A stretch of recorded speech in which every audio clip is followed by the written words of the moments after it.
ഇപ്പോൾ ഇത് നമ്മുടെ breeding pair albino full red ഗപ്പിയാണ്. ഇതിൽ മൊത്തം ഒരു 10 പേരുണ്ട്.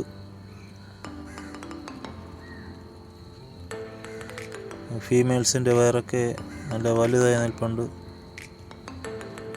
ഇതിലൊന്ന് നമുക്ക്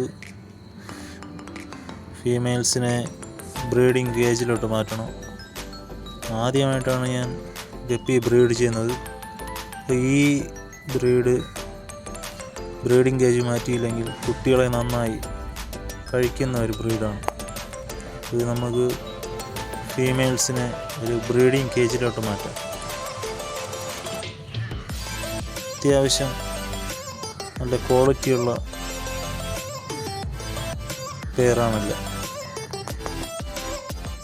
ഇപ്പോൾ നമ്മൾ പിടിച്ചിട്ടുണ്ട്, നമുക്ക് നോക്കുമ്പോൾ തന്നെ മനസ്സിലാകും. ഇതിൻ്റെ വയറ് നല്ല വലുതായിട്ടുണ്ട്. ഇത് വാങ്ങിച്ചിട്ട് ഇപ്പോൾ ഒരാഴ്ച ആയതേ ഉള്ളൂ. നല്ല വലുതായിട്ടുണ്ട്. ഇതിനെ ബ്രീഡിംഗ് കേജിലോട്ട് മാറ്റിയാൽ നമുക്ക് കുറച്ച് കുട്ടികളെങ്കിലും ജീവനോടെ കിട്ടും. വയറൊക്കെ നല്ല വലുതായിട്ടുണ്ട്. ഇപ്പോൾ 7 എണ്ണം അതിലൊന്ന് പിടിച്ചിട്ടുണ്ട്. 3 എണ്ണം നോർമലാണ്, അതിന് വയറൊന്നുമില്ല. നമുക്ക് ബ്രീഡിംഗ് കേജിലോട്ട് മാറ്റിയിട്ട് നോക്കാം.